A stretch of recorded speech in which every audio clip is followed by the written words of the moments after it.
Joining me now is Jonathan Masur. He's a law professor at the University of Chicago. So, Jonathan, some in the Republican establishment signaling that it could support impeachment just within the last few hours, and that includes soon-to-be Minority Leader Mitch McConnell and even Congresswoman Liz Cheney. So, how do you read into their comments, and would it make impeachment easier?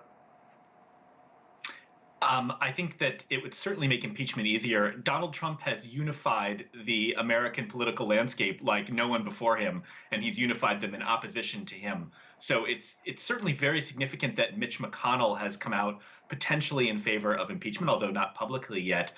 Trump will probably be impeached by the House because it only requires a majority, but it takes 2/3 of the vote in the Senate. And if McConnell is on board, there are several other senators who have already signaled that they're interested in voting for impeachment as well. Impeachment, the conviction of Trump really could happen here. And what do you think about the possibility of the 25th Amendment at this point? Is that still an option?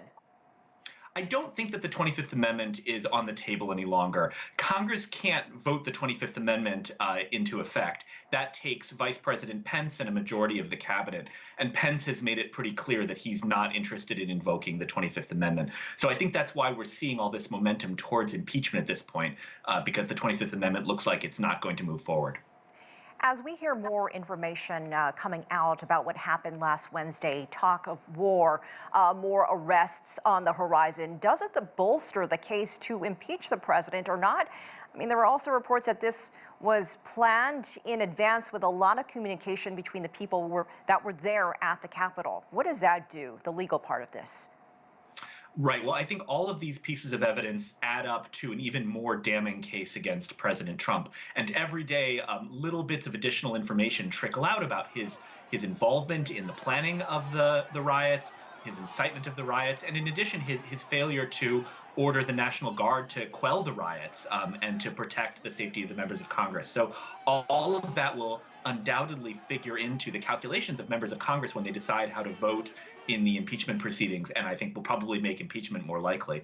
I would just add very quickly that it's entirely possible that we'll learn that some members of Congress were themselves involved in inciting the inciting the riots, and so there might be legal proceedings undertaken against them as well. And when you say legal proceedings, could we see charges against these lawmakers? Could we see charges against the U.S. president?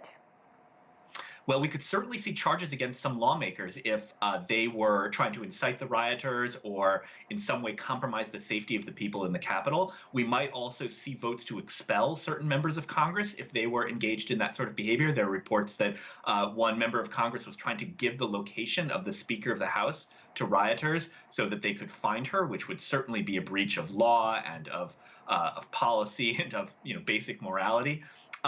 Charges against President Trump are probably less likely. The First Amendment makes it hard to convict someone for acts of speech unless they really directly call for a riot like this, call for lawless behavior. And Trump doesn't exactly do that. What he said, you'd have to read between the lines a little bit more. And so I would think that a conviction of Trump on an actual criminal charge would be very difficult. But of course, when it comes to impeachment, the standard is quite different. All right, Professor Jonathan Masur, thank you so much for joining us from Chicago. We appreciate it. Thank you.